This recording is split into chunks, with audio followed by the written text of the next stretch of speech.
High, আজকে হলো 22nd October আর আজকে হলো কালীপুজোর থার্ড দিন। তো আজকে আমি ব্লগটা স্টার্ট করছি ইভিনিং থেকে। ইভিনিংয়ে খুব ফুচকার ক্রেভিংস হচ্ছিলো, তাই রেডি হয়ে ফুচকা আনতে গেলাম। আজকে ফুচকাটা বাড়িতেই খাবো আর বেরিয়ে দেখি জ্যাম লেগে গিয়েছে।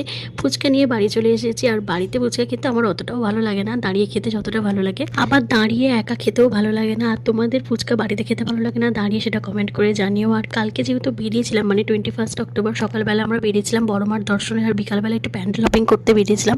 তাই অনেক বাজি পড়েই আছে, তাই জন্য আজকে বাজিগুলোকে আগে ফাটিয়ে ফেলবো। বাজিগুলো নিয়ে নিচে চলে এলাম। আমি বাজি ফাটাই না খুব একটা, তো ভাইরাই ফাটাচ্ছিল আর আমি দেখছিলাম। প্রত্যেক বছরই 3টে-4টে করে ফানুস কিনি আর প্রত্যেক বছরই রয়ে যায়, তো এই বছরে আর রাখিনি। তাও ফানুসগুলো সমস্ত কিছু ফাটিয়ে ফেলেছি। বাজি ফাটানো হয়ে যাবার পর একটু বাইরে এলাম, আর এখানে দাঁড়িয়ে থাকতে না আমার খুব ভালো লাগে, কারণ প্রচুর গাড়ি যায়। তারপর আজকে রাত্রে ডিনারে ছিল ভোগ, মানে আমাদের ওই পাড়ার ক্লাবে যেখানটায় বড় ঠাকুর হয় সেখান থেকে ভোগ পাঠিয়েছে, খিচুড়ি ভোগ। তো সেটাই খেয়েছি, আর মা ঘরে আলু ভাজা ভেজেছিল।